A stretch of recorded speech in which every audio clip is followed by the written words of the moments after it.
മുകേഷ് എം.എൽ.എയുടെ രാജിക്ക് വേണ്ടി മഹിളാ കോൺഗ്രസും മഹിളാ മോർച്ചക്കാരും സമരം നടത്തിക്കൊണ്ടിരിക്കുമ്പോൾ അവരുടെ പാർട്ടിയിലെ പുരുഷ സിംഹങ്ങൾക്കെല്ലാം ആ അഭിപ്രായമുണ്ടോ എന്ന് നോക്കാം. വരട്ടെ ബി.ജെ.പിയുടെ കേന്ദ്രമന്ത്രിയും സിനിമയിലെ സൂപ്പർ താരവുമായ സുരേഷ് ഗോപി.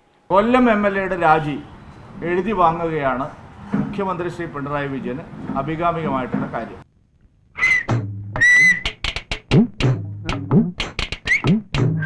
കോടതി വല്ലതും പറഞ്ഞോ മുകേഷിന്റെ കാര്യം? കൊല്ലം എം.എൽ.എ മുകേഷിനെ സംരക്ഷിക്കാൻ വേണ്ടിയുള്ള നിലപാടുകൾക്കാണ് കൂടുതൽ ശക്തിയുള്ളത്. കോടതി പറയും.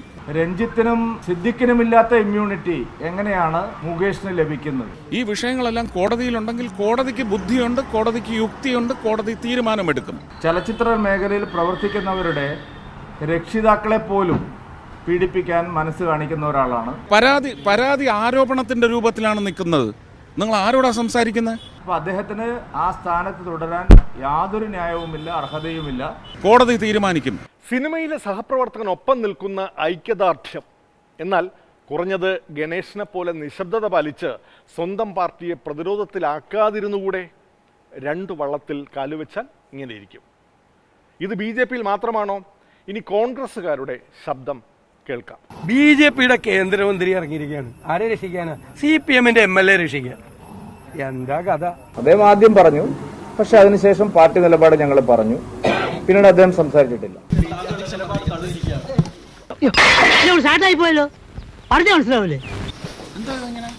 എന്റെ വഴി എന്റെ അവകാശമാണ്. നിനക്ക് വല്ലതും പറ്റിയ ഒന്ന് പോറി.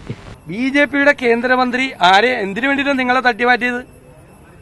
CPM-ന്റെ ഒരു MLA സംരക്ഷിക്കാൻ വേണ്ടി. എന്തൊക്കെയാ കാണുന്നത് നമ്മള്? ഈ കാര്യത്തിൽ ആരുടെ അഭിപ്രായമുണ്ടെങ്കിലും പാർട്ടി നിലപാട് മുകേഷ് രാജിവെക്കണം എന്ന് തന്നെയാണ്. അദ്ദേഹം കാരണം അദ്ദേഹത്തിൻ്റെ പാർട്ടിക്ക് ചില ഗുണങ്ങൾ ഉണ്ടായിട്ടുണ്ട്. അടുത്ത അസംബ്ലി ഇലക്ഷനിൽ ഒരാളെ പോലും ജയിപ്പിക്കാനാവാത്ത അവസ്ഥയിലേക്ക് ജയിപ്പിച്ച ആളുടെ അവസ്ഥ ഇതാണെന്ന് ജനത്തിന് ഇപ്പോൾ ബോധ്യപ്പെട്ടിട്ടുണ്ട്.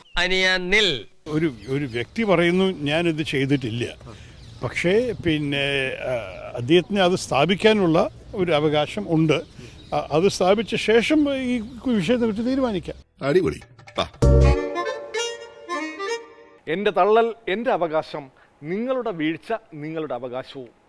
ആരും തള്ളി മാറ്റിയില്ലെങ്കിൽ, കേസെടുത്തില്ലെങ്കിൽ അടുത്ത ആഴ്ച വീണ്ടും കാണാം. വക്രദൃഷ്ടി സമാപിക്കുന്നു. നന്ദി, നമസ്കാരം.